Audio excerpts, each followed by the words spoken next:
come and speak. James Goldie is a data journalist, and he's going to talk to us about data storytelling, and he's online, and I didn't realize that. So thank you.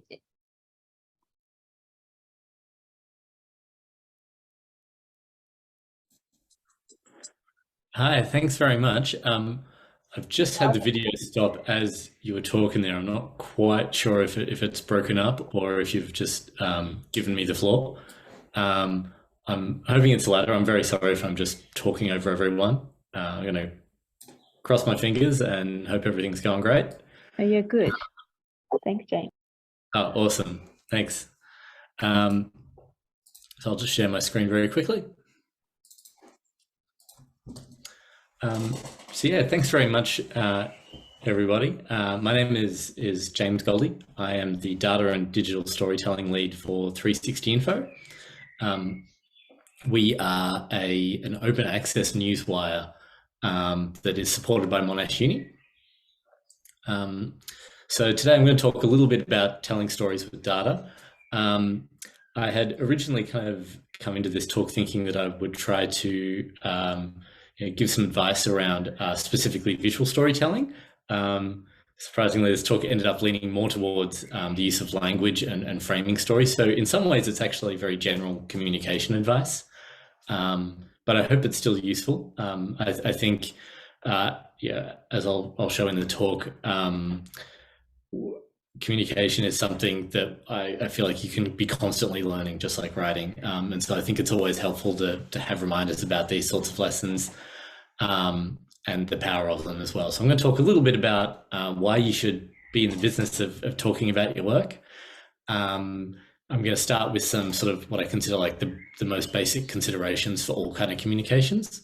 And then I'm going to talk a bit specifically about ways to handle jargon in climate stories, because I think weather and climate stories have specific nuances around language that are really interesting to unpick.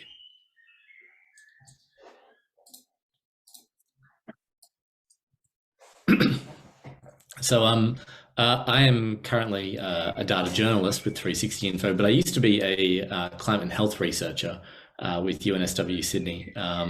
I did my undergrad in weather forecasting and then took a break for several years. And when I came back to do my postgrad, they said they had this really interesting project around health and climate and statistics. And I thought that was great because I didn't know anything about health or statistics at the time. But I'd actually been a blackjack dealer for a few years, and so I became really interested in probability and stats that way.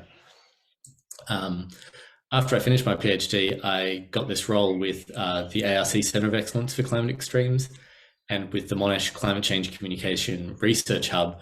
And it was all about helping Australians understand climate change. And so they have a lot of programs around working with weather presenters to help them understand climate change and to communicate it, and to help others in media work with it. And so since then, I've actually come across fully into journalism, and I now work with 360 Info. So I've been at 360 Info for about a year. We're a research-driven newswire. So the idea is kind of a little bit like the conversation, in that we get academics to work with us and to write with us. But we work as a newswire, which means that we work primarily with other media outlets rather than having everyone just come to our website. We give our content directly to news outlets on a wire, and they can use it for free. And then we release it on our own website later so that everyone else can use it as well. And everything's given away under Creative Commons so that everyone can benefit from it. And part of my role as data and digital storytelling lead is to create our visuals. So our maps, our charts, all of that sort of thing. And it means I kind of do a bit of everything. I do, looking for open data, working with researchers who have novel data sets they want to give away, and then doing the design and the analysis and the visualization. And I do a little bit of the infrastructure stuff as well. So it's a little bit of everything, which is quite fun. So I think it's important to establish before we talk about how to communicate, why you should do it. I was always quite thrown, because when I started in my previous job with the Climate Change Communication Research Hub, because especially when you work in climate science, there was a very long period in Australia where it felt like researchers were under attack and climate researchers were under attack. But actually, a lot of studies show that scientists and academics tend to be the most trusted source of news on climate change, which is really a relief. Especially, you know, there are plenty of places people can get their information from, but they tend to trust scientists and experts the most. The difficulty is that there are many ways to communicate. There are, you know, you can do talking heads, you can write an op-ed in a newspaper, you can sit down with someone for a cup of tea, you can use photos, you can use charts and maps. And the thing about charts and maps is that they tend not to have the same emotional resonance as many photos. I think when most people would think back on the like climate change stories from the last decade, they tend to think of a photo, you know, maybe negotiators at the UN, or a polar bear and some ice, or a heat wave, or maybe it's a personal experience of a climate extreme that they've been through, you know, an individual story of experience of climate change. There aren't too many examples of charts and maps that I think, you know, have that kind of lasting sticking power for a lot of people. That said, there are a few. I'm not trying to convince everyone that we're all going to go out and make our own climate stripes, although I very much hope we are going to. But I think that charts can be really useful, and especially in the pandemic, we've seen that charts have come to play a really big role in helping people understand fast-moving situations. You know, I think in 2018, would you have imagined that we'd all be looking at 7-day moving averages and explaining the meaning of those to our uncles and aunts? Maybe not. I think the pandemic has really demonstrated that, you know, there were exceptions in media before that. You know, finance has always had a lot of quantitative analysis. I would argue that it has not been the most accessible quantitative analysis. But it's always been there, and I think, you know, since the pandemic, we've started to see that move out into other fields. The climate stripes are a particularly interesting example. You know, they're a really extreme example of Tufts' data to ink ratio idea, right? This is like all data, no annotation, no redundancy. I'm not, you know, a hardcore believer in that idea. But I do think that this chart serves a very specific purpose really well. And it really, it's interesting to see, you know, these original climate stripes were designed specifically for public consumption to start conversations around climate change. And so they're meant to have a really immediate reaction. You know, this is what I would call like a 3-second chart. You're meant to have a reaction to it and come away with an understanding of it within a few seconds. But as the popularity of the stripes have grown, the uses of it have also changed. We've seen the stripes printed on mugs and tote bags, but we've also seen it used on news broadcasts. We've seen it put in reports.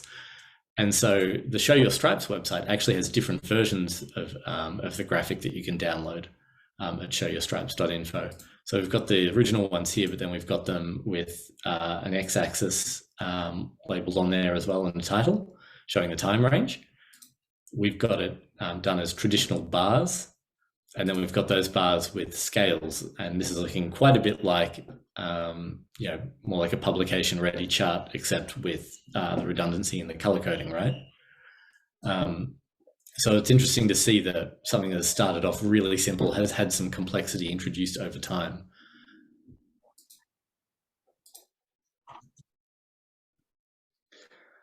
So you can use visuals and stories to many different ends. You know, you can use them to change policies, to change behaviors, or just to help people understand the world. And you can use it to talk better to each other as well. So what I'd like to talk about first is just some really basic considerations for any kind of communication. this isn't just for climate change stories, not just for even visual stories. I think it can be really widely applied. The first and most essential question is always, who are you talking to? Who's your audience? Is it the public? Is it an audience at a university event? Is it your potential funders? Is it your peers and colleagues like today? What kind of training do they have? What are they interested in? How much time do they have? Are they going to see your talk for a minute or for 30 minutes? Are they going to see your graphic for 5 seconds, or are they going to lazily digest it over breakfast? Are they fully invested in paying attention to it, or are they, also washing the dishes while they do it, or having a conversation to someone? Are they going to see it once, or are they going to see it 20 times? Oh, I'm sorry, there's some plane trees right down the street. The second thing is, what's your purpose? Now, this is your why. Why are you doing this? Why are you communicating? Are you helping people evaluate a policy? Are you trying to change individual people's behaviors? Are you convincing your colleagues to change their analysis or to adopt some new technique? Are you convincing funders to give you money? Are you advising people in an emergency? That last one, I would say, don't do that without specific training. Emergency communication is definitely its own thing. And it's particularly important to note for experts, because if you're an expert in an area that has an application to a potential emergency, when that emergency happens, the media often comes looking for you. And so it can be helpful to have done some communication before that happens, so that you can kind of know where your expertise starts and ends, and what to stay away from. And the final thing is, what's the point? Now, when I say the point, I don't mean the point of you doing this. I mean the point for the reader. My colleagues in journalism call this different things. It's really cute, actually. One of them calls it the "Hey Martha" moment, and another calls it the marmalade drop, like dropping your toast with your marmalade on it. The idea is that it's this moment where the person's sitting at the breakfast table and goes, "Hey Martha, did you know this?" It's the moment that hooks a reader, essentially. And I didn't realize this until I started working, with journalists. In newsrooms, editors are trained to make sure this moment always hits in the opening paragraph or two of a written story. It's very much the opposite of how academics write. In an academic article, you have the abstract, which tries to be like a vertical slice of the entire manuscript. And then you'll have a manuscript body that starts with the introduction, which is like high level context, getting down to like where you want to come in at the end of the introduction, and then your methods, and then your results. And we all know this, meme of like how you read a manuscript article, right? Where people jump to the figures or jump to the discussion first. There's something very telling about that. And the way journalists handle it is they want the point up front, that you tell people that first, and then you tell them what they need to know in order to investigate that more deeply.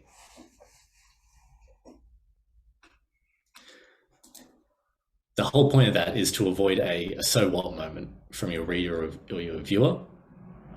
And that's difficult. I think it's especially difficult when we're evaluating our own work, because we are all deeply invested in our work and all the facets of our work. It's not just the interesting things that we've learned, but it's also the things that were interesting because we struggled to work out why they were happening, right? And those are really interesting. They're potential stories in their own right. But you have to remember that your audience is not necessarily invested in the journey you've gone through in order to attain the knowledge you have.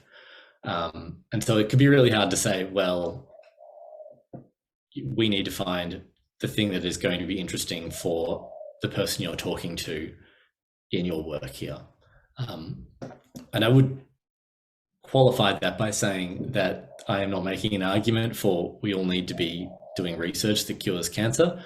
Many of us do really important and useful work that does not lend itself to, being immediately obvious. We're not all doing stuff like that with an immediate application. And I think it's specifically important, with statistical methods. It's important, in climate science. It's really important with people who are building climate models. You've got to give people a certain amount of context before you get to this is why this is important, right? And so we have to be a bit creative sometimes about finding, what is the point for a person who we're talking to. It doesn't mean that work is unimportant. It just means we've got to be creative about how we talk about it. So what are these? Turtle. Oh. So when we're talking about visuals, here's an example from my last job at the Hub. We did a lot of work with weather forecasters and weather presenters. And so they often ran graphics and statistics that we came up with in the evening news during the weather segment. And in this particular case, this is one that Jane Bunn ran on 7 News. The graphics team took the graphic that we supplied and then they remade it in 7 style. So I think our first question here, again, is who's our audience? Now, we could just say it's the public, but I think we can be a bit more specific. I'm very sorry. It's my first time with hay fever this year. I should not have left the window open. We could just say our audience is the public, but let's be a bit more specific and say it's people watching the evening news. Because that tells us a few more things. It tells us that they don't have much time. This graphic is going to be up for about 7 seconds. And they might be multitasking, they might be making dinner. Now, our purpose is to present evidence of climate change. It's why we're in this, why we're doing it. But it's not the point.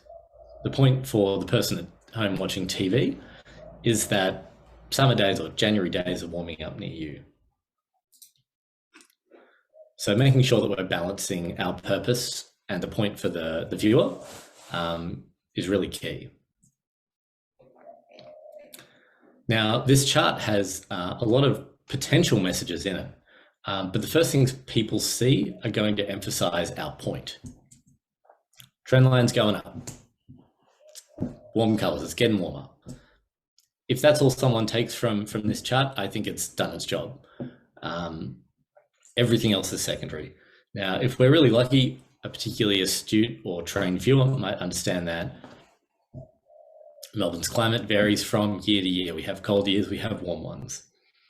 They might also notice that we have a really long, authoritative data record here, 50 years of observations. Now, these graphics are designed to be repeated each month. So maybe the next time around, person sees this a second, third, fourth time around, they'll start, to get these secondary messages, just the same as somebody watching coverage of the pandemic might not know what a 7-day average is the first time they see a curve, but they might understand it the third or the fourth time. But the primary message is designed to be understood even if someone reads the headline and misses the chart entirely, or if they just see the rising trend line and the orange background. It's getting warmer.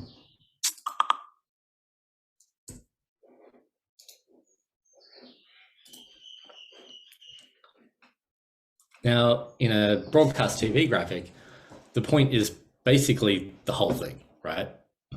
Excuse me. Now, the piece on the right here is a long form scrollytelling piece.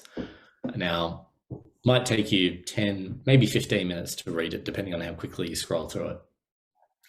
If you were working on something like this or contributing visuals for something like this, you might be tempted to think that you have more time.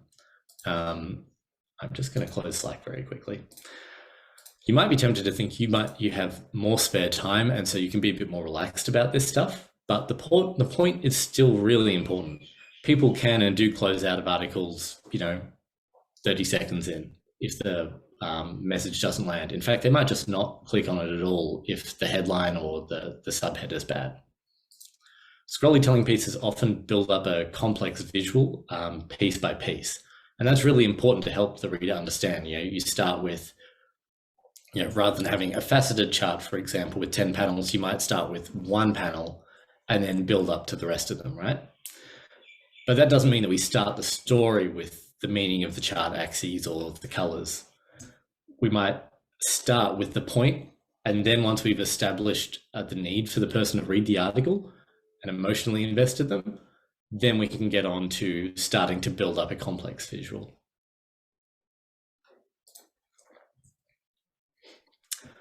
So I'm going to talk a little bit more about climate specific stuff now. I'd like to specifically talk about jargon, and jargon is a topic that everyone knows they need to work on. Like any sort of communication advice anyone will ever give you will say less jargon. I'm going to talk about it anyway. Talking to different audiences is a lot like switching from writing a blog post to writing a manuscript. It's really easy to assume that you already know how to do it. But the threshold for what is and isn't jargon changes a lot depending on your audience. And I think it's worth keeping that in mind, especially when you're talking to a new audience. Sorry. So in terms of talking about the climate, a good chunk of physical climate is the patterns that we see in weather across time and across the 3 dimensions of space. You've probably heard many climate scientists try on phrases like climate is what we expect and weather is what we get, things like that. So it means we have a lot of jargon for talking about spatial and temporal scales for things. So on the left here, these are all pieces of jargon that you would probably find on like the Bureau of Meteorology site, which is not to have a specific crack at the bomb, but we all do it. Calling a daily maxima a daytime temperature. Now, it's not, that's not exactly right. Sure, there are many temperatures during the day that are not the maximum temperature of the day, but also media audiences are pretty used to weather presenters talking that way. And so in most contexts, we can probably get away with that switch, even if it is a bit of a loss in precision. But once you start thinking about all the different ways that you can aggregate and produce a series of observations in time or space, it starts getting more complicated, right? So the maximum daily maximum is just the hottest day.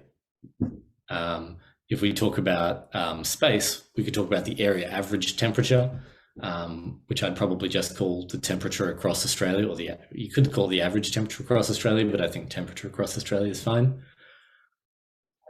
It's a tricky dance. And the interesting thing about this, trying to find language that lands with people, is that people's intuition starts to drift, not just because we're using a complex measure or index, although we'll talk about that in a sec, but also just with time and space scales. I think space scales especially. When we talk about what temperature it is in a particular place at a particular time, everyone has an experience of that. And so when you talk about daytime temperatures in one place, people are like, yeah, I know what that is. Oh, the hottest January day, I remember which day that was. January temperatures this month have been particularly hot. Okay, yeah, the days have felt pretty hot this month. Once we start getting further out and we start introducing spatial aggregation, that intuition starts to fall away. In fact, if we just talk about the area average temperature over Australia over one day, I don't think most people would have a strong intuition about what that means. And this is a record that we keep track of, right? A day that is hot over a large landmass like Australia is climactically important because it takes a lot of energy to build that much heat up over an entire continent. So that's really interesting from a climate perspective. But trying to explain to somebody what the area average temperature is really difficult. And by the time you start getting to entire countries or the globe over a year or a decade, then it starts to become a purely intellectual exercise. And people at this point are pretty used to hearing about the globe having a hot year or a cold year because we talk about climate change in the media so much now. but I don't think that there's a strong emotional intuition there of what that means. So it's interesting, especially when you're introducing a new form of aggregation to an audience, how you handle that jargon and how finding an intuitive explanation that still lines up with the actual meaning of what you're measuring. And this can, even become more difficult when we start looking at indices rather than, sort of simple aggregations. For example, climate scientists have many ways to measure extreme rainfall. These are all valid ways to measure it. The number of days over a fixed rainfall threshold, the number of days over 10 mils, say, the number of days over some historical quantile, like the number of days that were wetter in Melbourne than the 90th percentile for Melbourne. You could say the percentage of Melbourne's total rain this year that fell on the rainiest 10% of days. You could say how much rain fell on the rainiest 3-day stretch, contiguous 3 days, or 5-day stretch. These are all valid ways of measuring it. And when you boil it down, you might just say how many rainy days were there, or how much extreme rainfall have we had. I would argue that's not necessarily a bad thing in most contexts, but it becomes a problem if there are other people communicating in this space and they're using different definitions, right? Because then if your conclusion is sensitive to the choice of index you're using, then you potentially have people communicating at cross purposes, whether accidentally or potentially maliciously when it comes to climate science, although less often these days. And so in that case, maybe the solution isn't necessarily we need to revert to using a really long compound noun or an acronym to describe our index. Maybe it's just this story is more complex than we thought, and we need to think about the right way to frame it, or the right way to talk about it. I think, in that case, you need to start maybe going back to your purpose and your point again. So it can be a little bit tricky. I'm going to wrap up now. I just wanted to say that your expertise is trusted, and I think that's a great reason to get out there and talk about the things that you're learning in your work. When you're communicating, think about your audience, think about your purpose for talking, and think about your point for the viewer. Try to reduce jargon, but do keep your aims in mind and be careful about what other people are saying as well. That's all I had. Thanks very much for listening. I'm happy to take questions if they're in the chat. Yeah.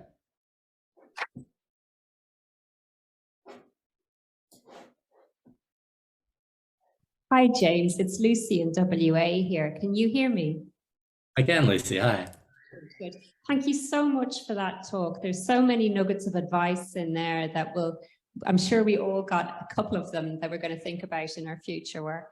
If anybody has questions in the Slack, if they'd like to put them in the Slack, or if there's anybody here in the room that has a question, we could go ahead with it.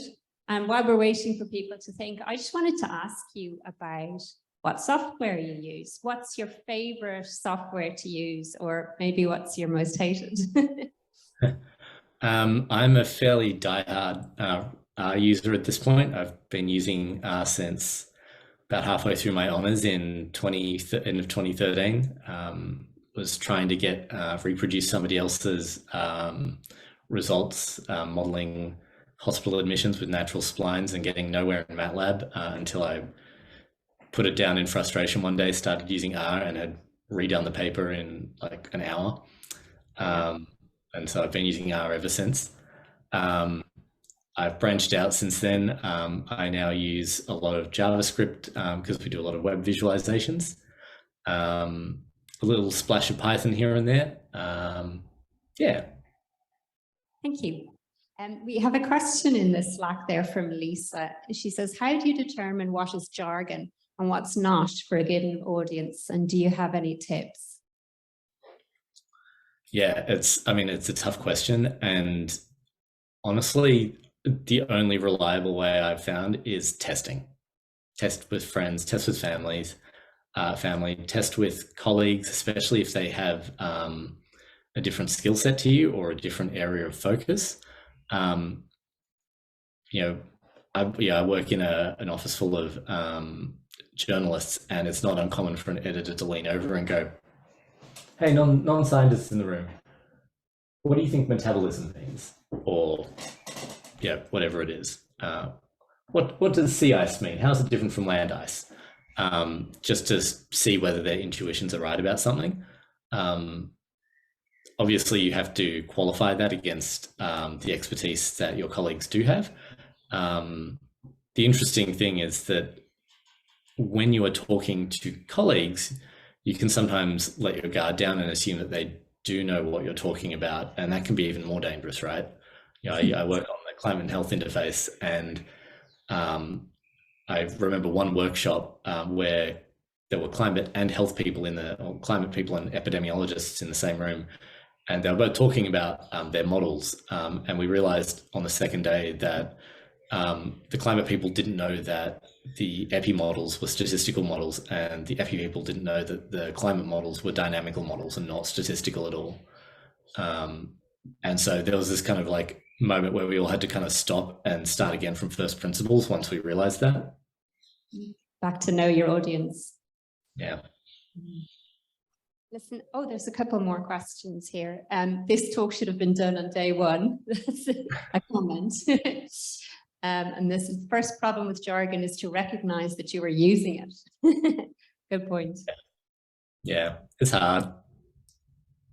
Listen, James, thank you so much for your time today and your talk. And we will move on to our next section now. And there may be more questions in the Slack afterwards, and it would be great if you would answer those as well. But I'd like to ask everybody here to thank James again for his very interesting talk. Thanks very much for having me. So we now have a little break.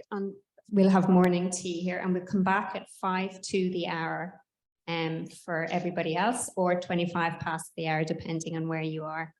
Thank you.